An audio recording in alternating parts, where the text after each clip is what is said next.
Yo voy a pedir a los demás que hagamos una oración para que la palabra que Dios ha puesto en mi corazón hoy compartir con todos ustedes sea de bendición, y tanto los niños que están en sus clases como nosotros que estamos aquí y los que están al otro lado sean bendecidos y ministrados con esta palabra que vamos a compartir en el día de hoy. Oramos al Señor.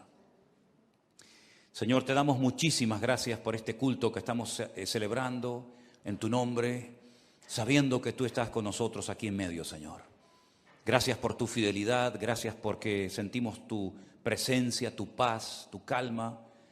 Y queremos pedirte ahora humildemente, Señor, que nos ayudes a exponer tu palabra y que sea de bendición para todos y cada uno de nosotros, Dios mío. Te damos muchas gracias porque siempre tu palabra nos habla, nos instruye, nos anima, nos fortalece, y queremos pedirte que una vez más sea así, Señor. Ponemos este tiempo en tus manos, en el nombre de tu amado Hijo Jesús. Amén y amén. Gloria al Señor. Yo quiero llevarles, en primer lugar, aunque vamos a leer otros textos a lo largo del mensaje, primeramente vamos a ir a la carta de Santiago. Está casi al final del Nuevo Testamento. Es una carta muy bonita, donde él habla muy claramente todos y cada uno de los temas que él trata. Es muy directo, muy fácil de entender. Esto no significa de que no sea profundo en su mensaje, pero utiliza un lenguaje tan fácil de entender que cuando uno lee la carta de Santiago uno disfruta muchísimo, porque uno entiende lo que lee. Cuando uno lee la palabra y la entiende, uno disfruta y goza muchísimo, ¿verdad? Él habla de muchos temas a lo largo de esta carta y parece ser que con los ricos estaba un poco picado, ¿eh? A los ricos les habla muy fuerte, porque era una época en la que las clases sociales estaban muy bien diferenciadas y los ricos en aquella época pues afligían a los pobres, e incluso algunos convertidos con mucha capacidad económica iban a las iglesias y pretendían que fueran tratados de una forma diferente, ¿no? En un trato preferencial, y eso ni al Señor le agrada y a Santiago pues lógicamente tampoco, ¿no?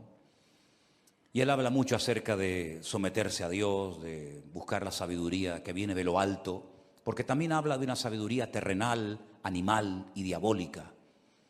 Pero habla de la sabiduría que viene de lo alto, la sabiduría que viene de Dios, que dicho sea de paso, él dice que si algún hermano en algún momento de su vida necesita sabiduría, porque no sabe qué hacer, pues que la pida el Señor. Pero cuando pida, que pida con fe, no dudando.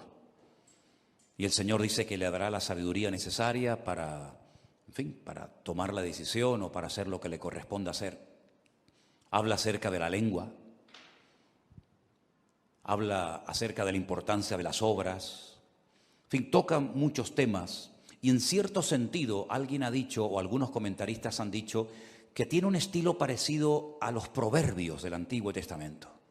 Porque salta de un versículo a otro, tocando un tema, tocando otro tema, y a veces parece como que pierde el hilo, pero luego lo retoma. Es una carta muy interesante, es una carta muy bonita. Hay varias personas en el Nuevo Testamento que tienen el nombre de Jacobo o Santiago. El Señor Jesucristo tenía un hermano que se llamaba Santiago.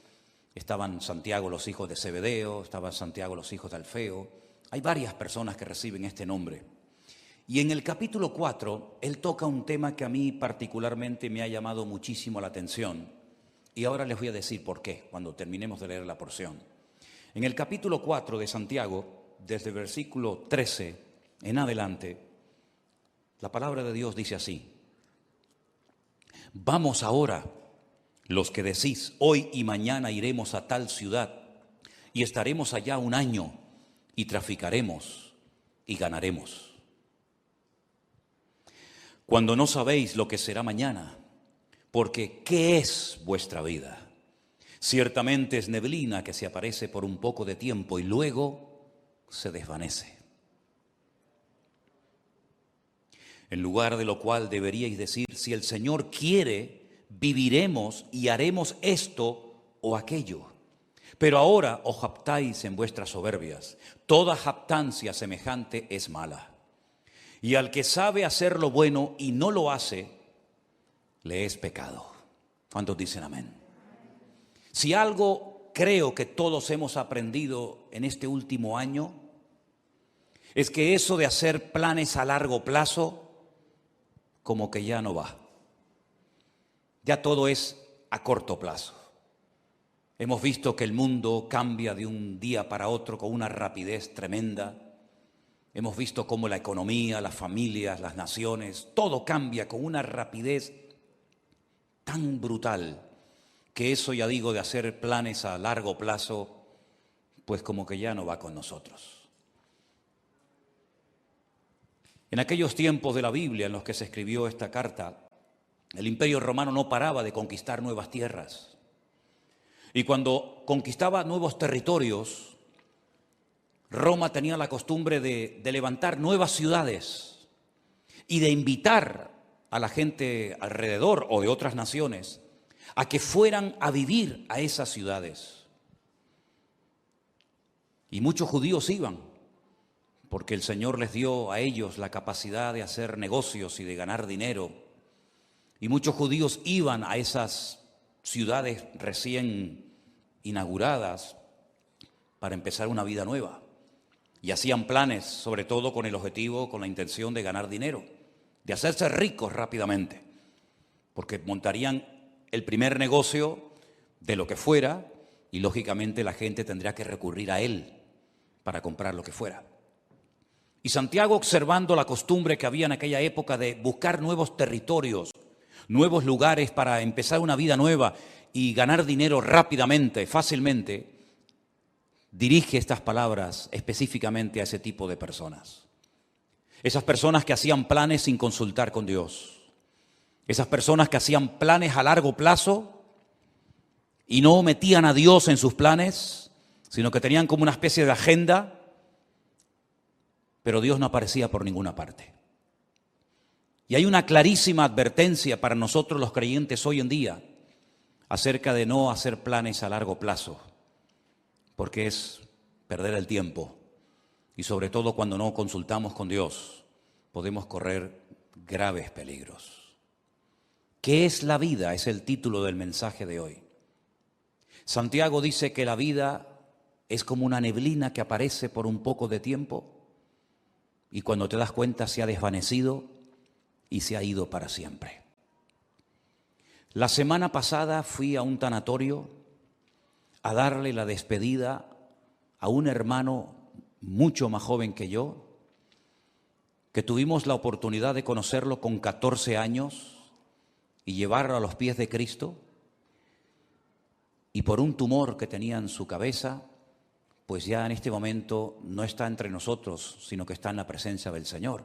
Y algunos de ustedes lo conocieron, porque durante algún tiempo fue el batería de esta congregación, de esta iglesia, nuestro hermano Santi, que partía a la presencia del Señor la semana pasada. Y uno dice, Señor, una persona joven, una persona tan noble, ya no está entre nosotros, ¿verdad? La última vez que lo vi, me lo encontré en un centro comercial junto con su esposa. Nos saludamos y me pidió allí en el pasillo de ese centro comercial que orara por él. Y esa fue la última vez que lo vi. Y la próxima vez cuando supe algo de él es que ya no estaba entre nosotros. Y uno se queda como sorprendido, ¿verdad? Lo rápido que le pasó la vida a este hermano. Pero esta semana, una hermana desde Bélgica, un matrimonio precioso con su niño, que han viajado en varias ocasiones con nosotros a Israel, me mandaba un WhatsApp pidiéndome oración por su marido, que necesitaba urgentemente un milagro en su vida.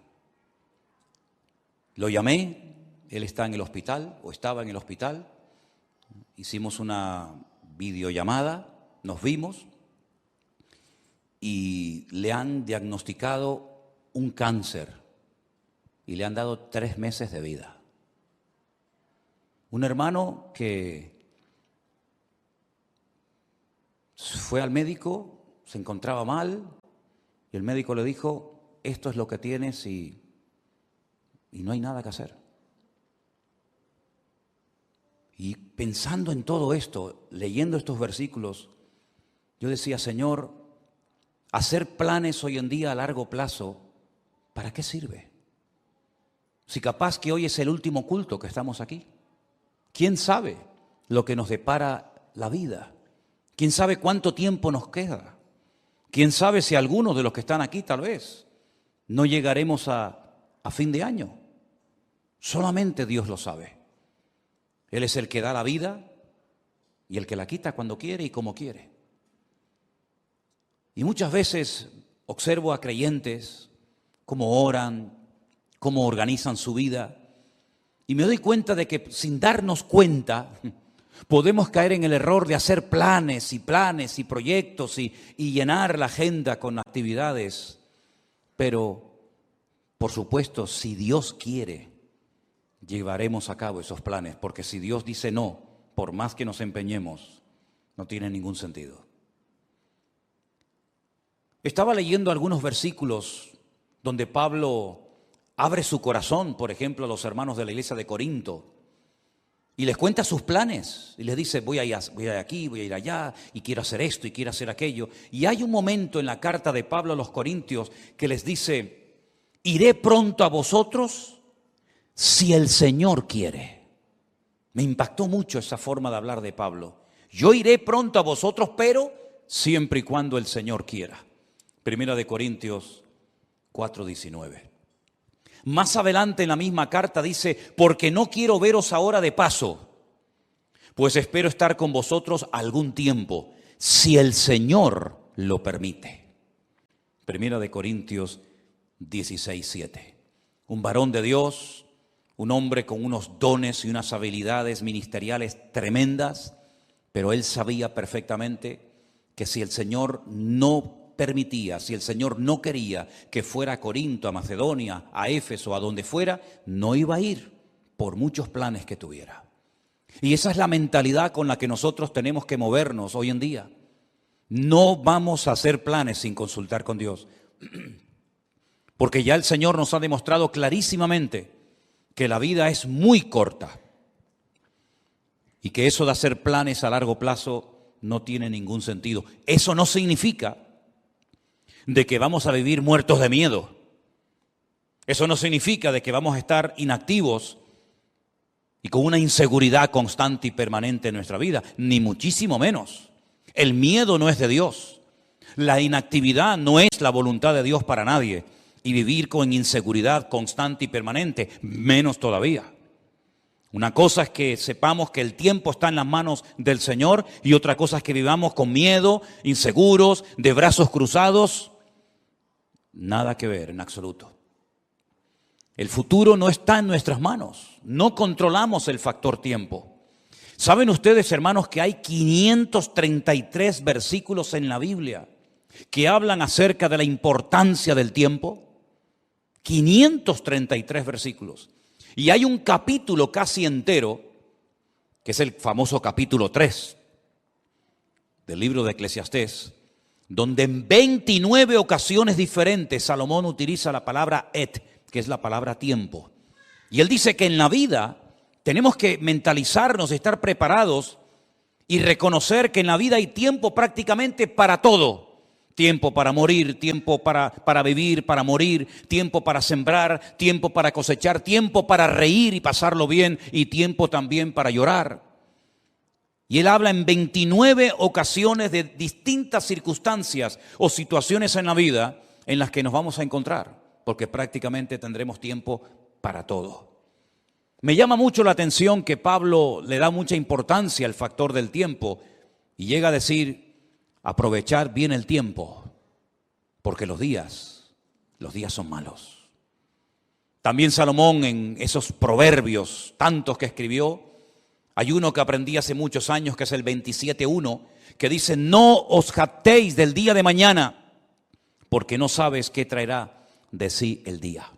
No te jactes, como diciendo, bueno, yo controlo el presente, el mañana y el pasado mañana. No te jactes, no hables así, porque tú no sabes lo que va a traer el mañana.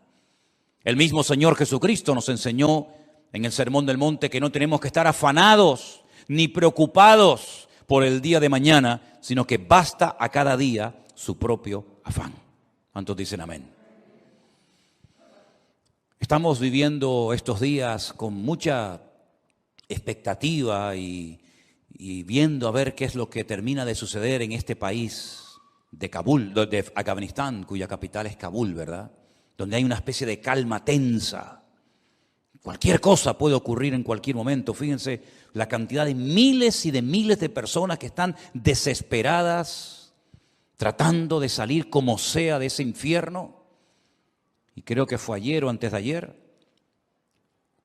un terrorista suicida se metió en medio de esa multitud y se explotó y murieron 170 personas. Personas que jamás en la vida se les hubiera ocurrido que estando en aquel lugar esperando un avión, una salida, ese iba a ser el último día de su vida. Incluso algunos soldados que estaban ya a punto de salir para su país también perdieron la vida. No somos dueños de la vida, no somos dueños del mañana. Y por eso cada uno de nosotros tenemos que partir de la base de que lo que tengamos que hacer, hágalo pronto, antes de que sea demasiado tarde. También Salomón, que era un hombre que reflexionaba y meditaba sobre tantas cosas, en su libro de Eclesiastés dijo: acuérdate de tu Creador antes de que vengan los días malos, antes de que pierdas la visión, antes de que vengan los dolores, antes de que te quedes ciego, antes de que te vengan los problemas y de la vida, antes de todo eso, acuérdate de tu Creador en los días de tu juventud. Tenemos al Señor presente en nuestros planes y en nuestros proyectos. Una vez escuché una entrevista que le hacían a un famoso cantante, donde decía que tenía su agenda llena para los próximos 5 o 6 años, si no recuerdo mal. Tener la agenda llena para los próximos 5 o 6 años. Y después vino el COVID y todo eso, y seguramente su agenda la tuvo que tirar a la basura. Yo no sé si tú llevas una agenda y unos planes y unos proyectos y unos sueños, pero como no metas al Señor en esos sueños, planes y proyectos, ¿quién te asegura a ti de que vas a poder cumplir con todos tus sueños y con todos tus objetivos? Por eso siempre le digo a la gente: ¿has orado y has consultado con Dios lo que has decidido hacer? ¿O simplemente te has limitado a informar a tus padres, informar a la iglesia, informar a Dios de lo que tú ya en tu corazón has decidido hacer? Esa es una mala costumbre. Por eso Santiago dice que el que sabe hacer lo bueno y no lo hace, está pecando. Y pecamos cuando informamos a Dios de los planes que ya hemos decidido llevar a cabo. Esa no es la actitud de un cristiano maduro. La actitud de un cristiano maduro que quiere agradar a Dios tiene que ser: Señor, esta es tu voluntad. ¿Quieres que haga esto? ¿Quieres que me dedique a esto? ¿Quieres que me quede aquí? ¿Quieres que me vaya para allá? En otras palabras, Señor, no quiero forzar circunstancias. No quiero que respaldes mis planes si no coinciden con tus planes. Que no se haga nunca nuestra voluntad, sino la de Dios en nuestras vidas. ¿Cuántos dicen amén? La vida se pasa volando. Curiosamente, el otro día Miriam estaba así como un poco mosqueada porque no le hace gracia cumplir 25 años. ¡Oh, qué tragedia! 25 años. Qué tremendo, ¿no? Si nos miramos a nosotros mismos, por lo menos en mi caso, no sé en el vuestro, a mí la vida se me ha pasado volando. Ni me he enterado, pero aquí estoy, aquí he llegado. Pero tal vez por la actividad, tal vez porque hemos estado siempre metidos en las cosas del Señor y no hemos tenido prácticamente tiempo para aburrirnos. La vida pasa tan rápidamente que ahora te paras y dices: Señor, me queda menos de lo que ya he vivido. Incluso en el ministerio, a menos que Dios te dé una fuerza de un toro, lógicamente siempre le queda a uno menos vida de la que ya ha vivido cuando uno llega a ciertas edades, ¿verdad? Por eso qué importante ahora más que nunca, y sobre todo los jóvenes, los que todavía teóricamente tenéis muchos años por delante, que se acostumbren a consultar con el Señor todos los pasos que queréis dar. Porque nadie de nosotros está vacunado en contra de errores, en contra de equivocarnos, sino más bien todo lo contrario. Yo recuerdo pasajes en la Biblia que me han hecho reflexionar mucho, como por ejemplo un día cuando el rey David le comenta al profeta Natán que tiene en su corazón el plan, el proyecto, la idea de construirle una casa a Dios, un templo. Y llega el profeta Natán y le dice: haz todo lo que pongas, lo que sientas en tu corazón, porque Dios está contigo. Y al día siguiente tiene que llegar y decirle: Dios te dice que tú no puedes construir ese templo, sino tu hijo lo hará. ¿Qué había de malo en construir una casa, un templo a Dios? Nada. Pero los planes de Dios no eran que David fuera el que construyera el templo, sino su hijo. Para él su sueño en la vida era construirle un templo al Señor. Además, ya estaban todos los enemigos prácticamente sometidos, derrotados. Todos pagaban impuestos. Había paz en el país, todas las fronteras estaban bien seguras. Era el momento idóneo para comenzar a construir ese templo. Pero el Señor dijo no. Y él se murió con ese anhelo en su corazón de construir esa casa, ese templo al Señor. Pero le preparó todo para que su hijo Salomón lo hiciera. Así son las cosas del Señor. Unos siembran, otros cosechan, unos preparan todos los materiales para la construcción del templo, otros lo construyen. Cada uno de nosotros tenemos que consultarle al Señor si lo que estamos haciendo con la única vida que tendremos, que es esta, porque con la otra vida no contamos, en el sentido de que allí no vamos a mandar nosotros, pero con la única vida que nosotros podemos tener un mínimo de voluntad, tenemos que acostumbrarnos a someter todo absolutamente a Dios, para no perder el tiempo, para no encariñarnos, para no entusiasmarnos con cosas, con planes, con lugares, con personas que al fin y al cabo no entraban dentro de los planes de Dios. ¿Qué sentido tiene invertir mi vida, mi tiempo, mi energía, mis dones, mi juventud en algo para lo cual yo no nací, en algo que Dios no dispuso para mi vida? ¿Qué sentido tiene? Ninguno. Haber perdido mi tiempo, haber perdido mi vida en cosas que no eran de la voluntad de Dios. Sí, habrá ganado mucho dinero, pero dice la Biblia que un hombre, y si ustedes han prestado atención a la lectura esta tarde, fue muy interesante la parábola que el Señor contó. Un hombre que fue prosperado en sus negocios, un hombre que decidió ampliar sus graneros, porque había producido tanto su herencia, había producido tanto su negocio, que dijo: bueno, voy a derrumbarlo todo y voy a construir graneros más grandes. Los derribaré, edificaré mayores, guardaré mis frutos, guardaré todos mis tesoros, todo mi patrimonio. Y cometió una gravísima equivocación. Le habló a su alma, le habló a sí mismo y dijo: alma, muchos bienes tienes guardados para muchos años, repósate, come, bebe y regocíjate. Y el Señor le dice: necio, estás hablando y comportándote como un necio. Tendrás dinero, tendrás mucho patrimonio, tendrás muchas cosas, pero eres un necio. Porque la forma como hablas delata tu inmadurez. La forma como hablas no es de un hombre sabio. ¿Cómo le vas a decir a tu alma que todo lo que has acumulado es para que ahora reposes, comas, bebes y disfrutas de la vida? Si esta noche vienen a buscarte, a pedirte tu alma, ¿qué harás con todas tus riquezas? No te van a servir absolutamente de nada. Absolutamente de nada. Dice: así es el que hace para sí tesoro, pero no es rico para con Dios. ¿Estás atesorando en Dios o estás atesorando para este mundo pasajero y efímero, que es como neblina que pasa rápidamente? Cuando uno observa a las personas del Antiguo Testamento, sobre todo al principio en el libro del Génesis, la cantidad de años que vivían, llegando a edades tremendas, como por ejemplo la del famoso Matusalén, que parece que no se moría nunca, ¿verdad? 100, 200, 300, 400, una barbaridad de años, pero al final, por muchos años que vivieron, todos y cada uno de ellos murieron y partieron a la presencia de Dios. Y por muchos años que podamos vivir en este mundo, tarde o temprano tendremos que reconocer que en este mundo estábamos de paso. Tuvimos el privilegio de haber conocido a Cristo y de haber aceptado a Cristo como nuestro Señor y Salvador personal. de haber entendido el Evangelio.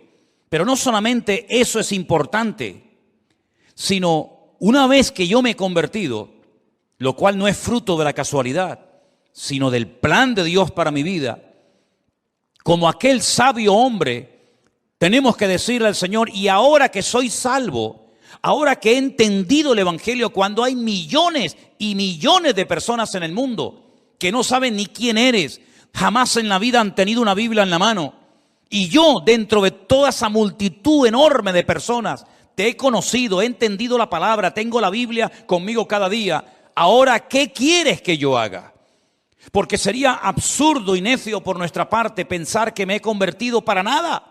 Simplemente para no irme al infierno, simplemente para ir a la presencia del Señor. Y el tiempo desde que me convertí hasta que vaya a la presencia del Señor, ¿qué hago? Puede ser que en algunos casos algunos tienen que seguir haciendo y dedicándose a lo que hicieron antes de convertirse. No digo que no. Pero por ejemplo el apóstol Pablo o Saulo de Tarso recién convertido tuvo el valor de preguntarle al Señor, ¿qué quieres que haga? Porque teóricamente, lo humanamente, lo lógico hubiera sido volver a Jerusalén, contarle a los que te enviaron que tuviste una experiencia que te cambió la vida y seguir con tu tradición, con tu ley, con tu mundo de rabino, etcétera, etcétera. Pero fue valiente y se atrevió a decirle a Dios, ¿y ahora qué quieres que haga?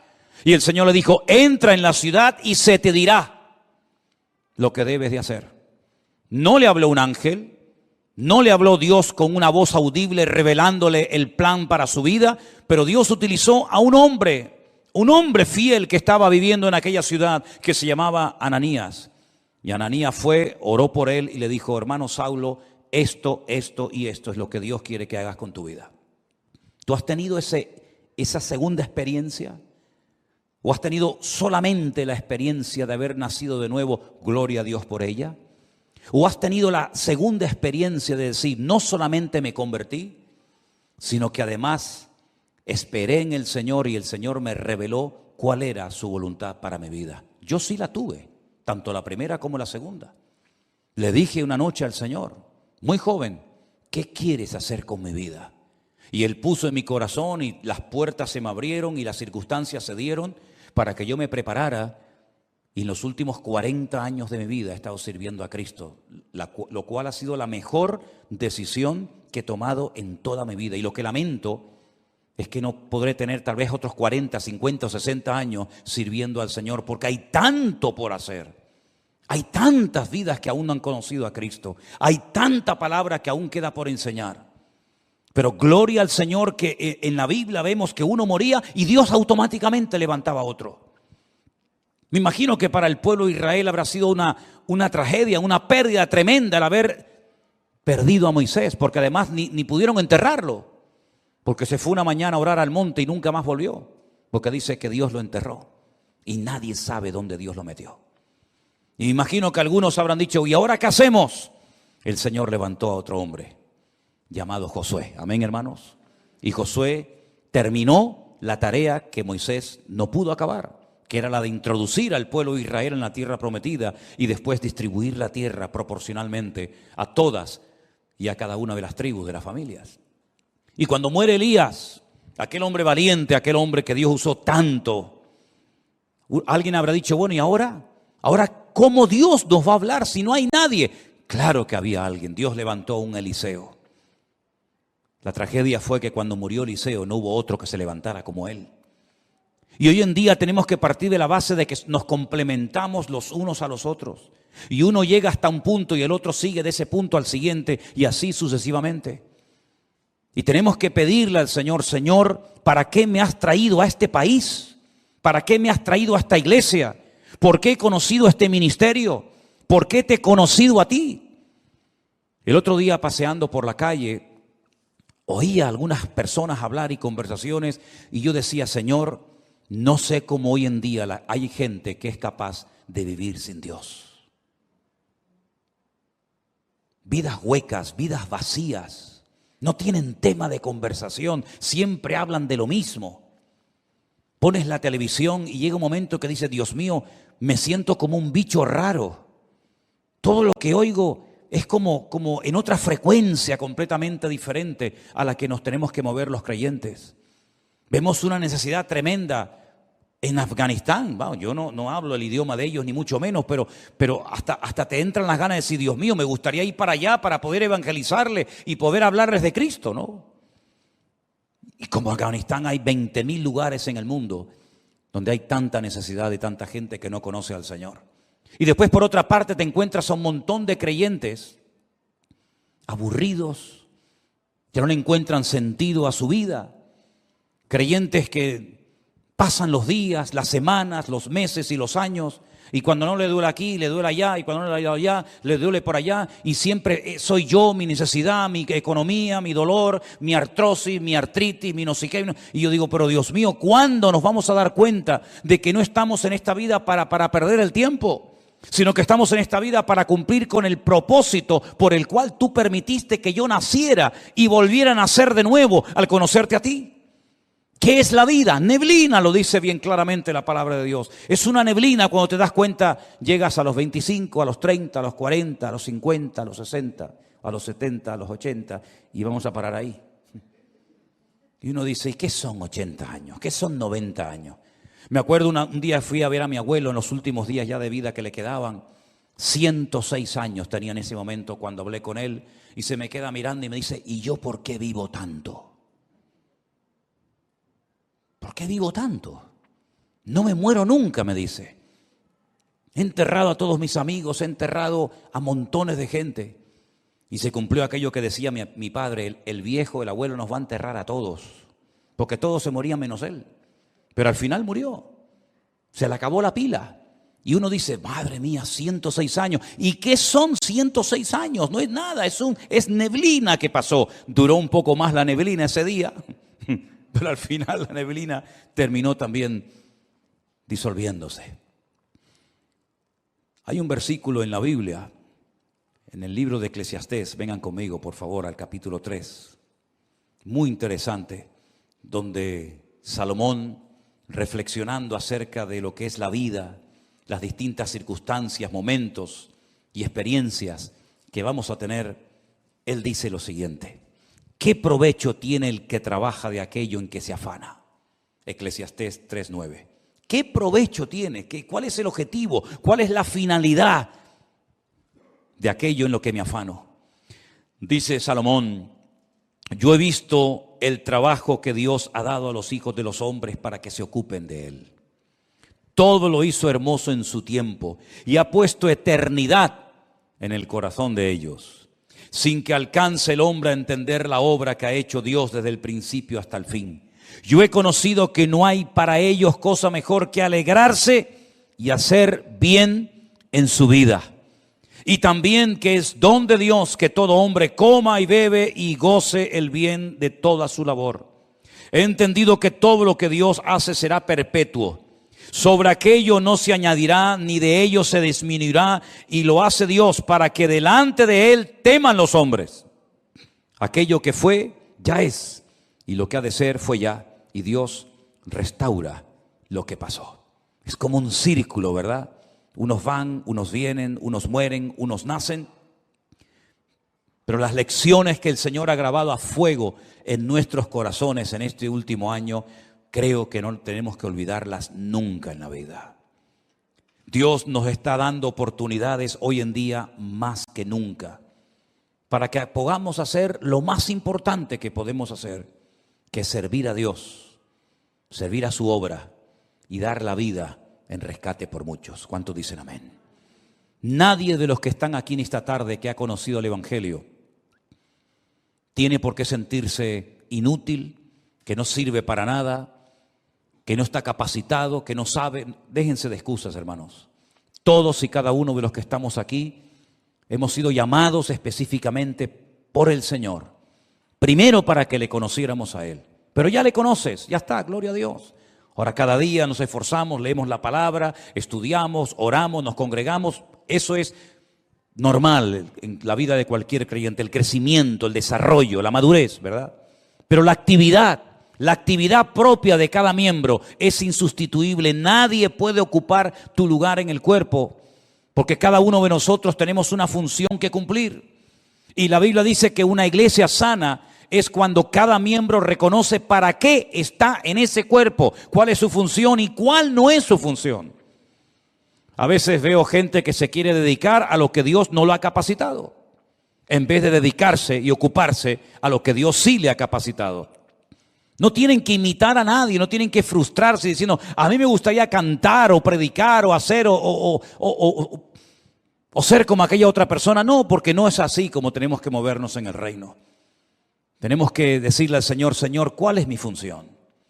Y dice la Biblia que hay miembros en el cuerpo que parece que no sirven para nada, pero a la hora de la verdad son a veces los más necesarios. Y hoy en día necesitamos un ejército de hombres y mujeres que pasen tiempo orando a Dios. Hay tantas necesidades.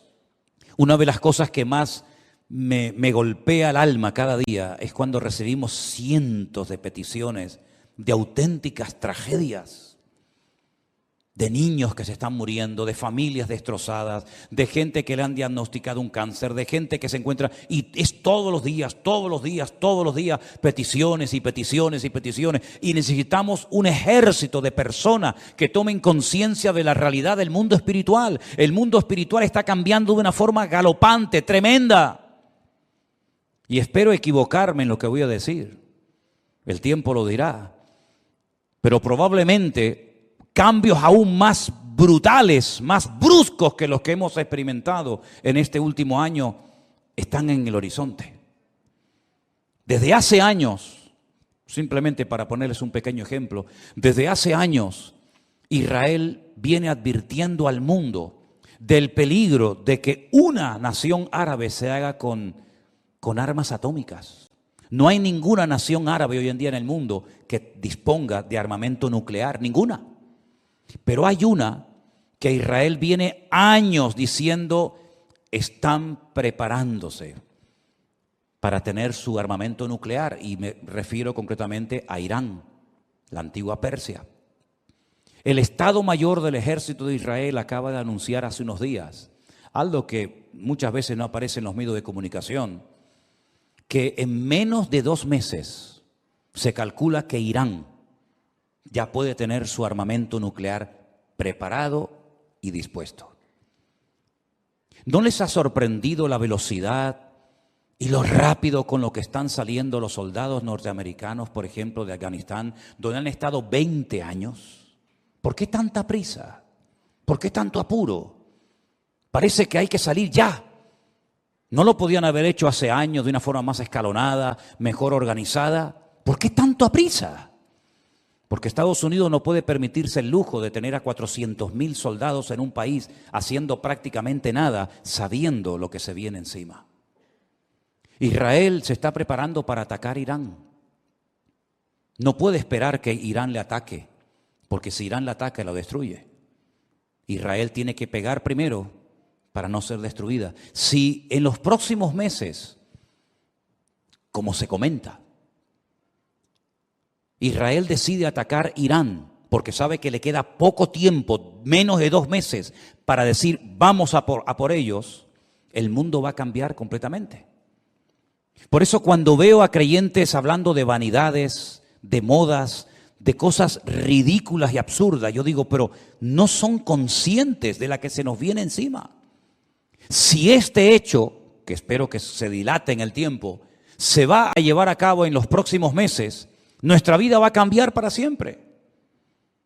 Y puede ser el inicio perfectamente de una tercera guerra mundial, donde se van a utilizar una serie de armas que no se han utilizado jamás, y donde los bloques bien posicionados, los chinos, los rusos, los árabes, Occidente, Oriente, ya cada uno sabe dónde colocarse y qué fichas mover en el tablero.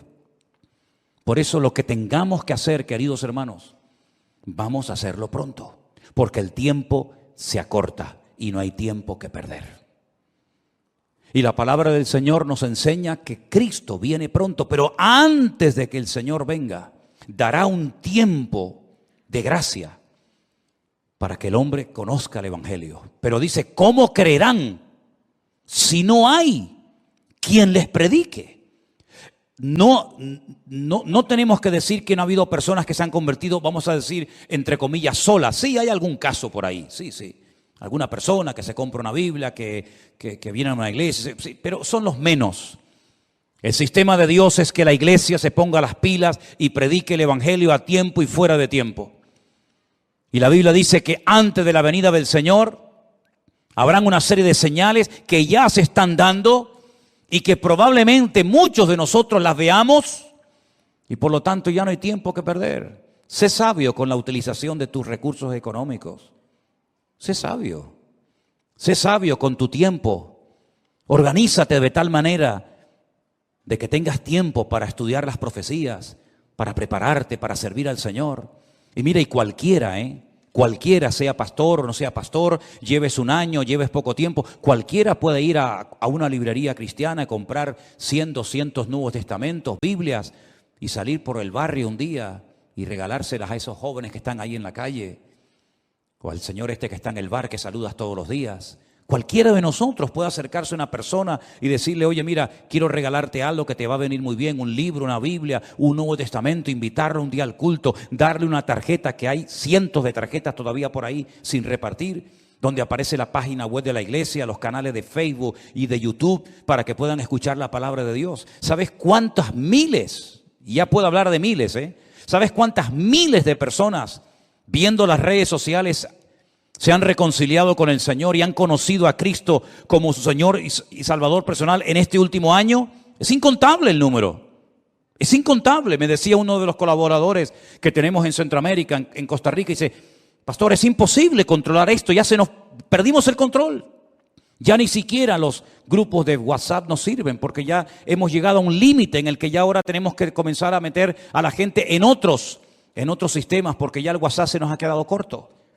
Cientos y cientos y cientos y cientos, miles de personas. Me decía Priscila el otro día, que es una de las que atiende los correos, un promedio de 100 y pico correos cada día, ¿sí o no?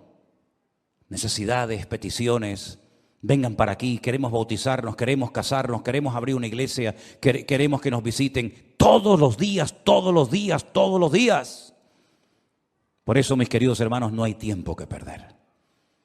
¿Qué es la vida? Es neblina que se pasa, pero mientras estemos con vida, podemos ser útiles en las manos de nuestro Dios.